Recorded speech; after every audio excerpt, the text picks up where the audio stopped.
ஆமா, அடுத்த தலைமுறை சிந்திச்சிட்டாங்கல்ல. உதயநிதியை சிந்திச்சாச்சேப்பா, அதான் அடுத்த தலைமுறை. அப்புறம் அதுக்கு அடுத்த தலைமுறை இன்பம் நிதியா பேரு, அதுக்கு அடுத்த தலைமுறையை பற்றி யோசிப்பாங்க.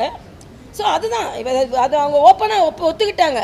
நாங்கள் அடுத்த தலைமுறையை நாங்கள் ஊக்கப்படுத்துகிறோம் என்று இன்னைக்கு பாராளுமன்றத்திலே ஒழிச்சிட்டாங்க. அவங்க தலைமுறை அதுதான்.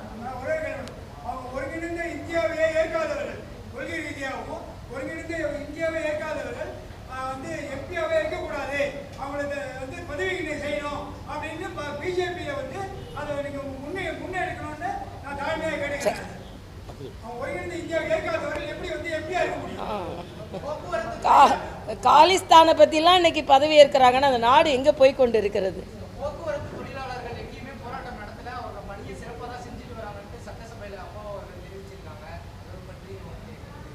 அப்பா வேற என்ன தெரிவிப்பார்ப்பா? அப்பாவை சொந்த அமைச்சர்கிட்டே சண்டை போட்டுட்டு இருக்காரு அவரு. அதான் அவர் அப்படிதான் தெரிவிப்பார். அதனால அதை பற்றி நாம கவலைப்பட வேண்டாம். மக்கள் இன்னைக்கு ஆசிரியர்கள் என்ன நிலையில் இருக்காங்க?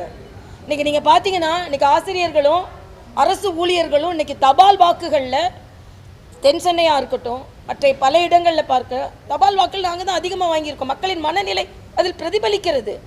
ஆனால் வெளியே சொல்ல முடியல அவங்களால. அடக்குமுறை கொஞ்சம் சொல்லிட்டா தானே. பாருங்கள், நீங்கள் கலெக்டரை டிரான்ஸ்ஃபர் பண்ணுறாங்க, எஸ்பியை சஸ்பெண்ட் பண்ணுறாங்க. அது பக்கத்தில் உள்ள எம்எல்ஏ இப்போ காளிதாஸ் இங்கே உட்காந்துருக்காரு, அவர் தப்பு பண்ணால் நீங்கள் காளிதாசி தப்புன்னு சொல்லுவோம். அப்படி இல்லையே.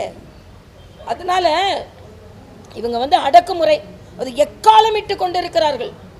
எக்காலத்திலும் 40 இருக்குன்னு நினைக்கிறாங்க. இல்லை, நிச்சயமாக அடி வாங்குவார்கள்.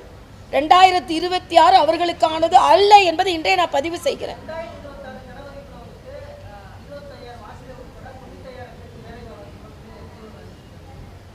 சொல்லிட்டு தான் இருப்பாங்க. நீங்கள் 1000 ரூபாய் கொடுக்குன்னு சொல்லிட்டு 2.5 வருஷம் கழிச்சு தானே கொடுத்தீங்க. சொல்லி வைப்போம், எல்லாத்தையும் சொல்லி வைப்போம். அது மாதிரி நானே முதல்வன் திட்டம் எல்லாமே மத்திய அரசின் திட்டத்துக்கு ஸ்டிக்கர் ஒட்டியிருக்கிறாங்க. ஸ்டிக்கர் ஸ்டாலின் வேணால் பேர் வைக்கலாம்.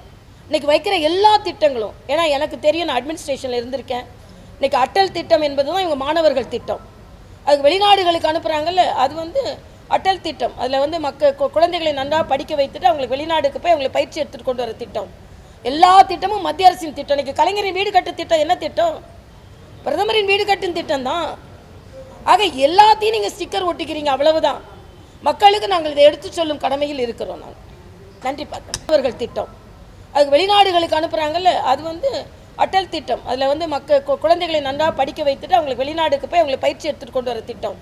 எல்லா திட்டமும் மத்திய அரசின் திட்டம். இன்றைக்கி கலைஞரின் வீடு கட்டு திட்டம் என்ன திட்டம்? பிரதமரின் வீடு கட்டும் திட்டம் தான். ஆக எல்லாத்தையும் நீங்கள் ஸ்டிக்கர் ஒட்டிக்கிறீங்க, அவ்வளவுதான். மக்களுக்கு நாங்கள் இதை எடுத்து சொல்லும் கடமையில் இருக்கிறோம். நாங்கள் நன்றி பார்த்தோம்.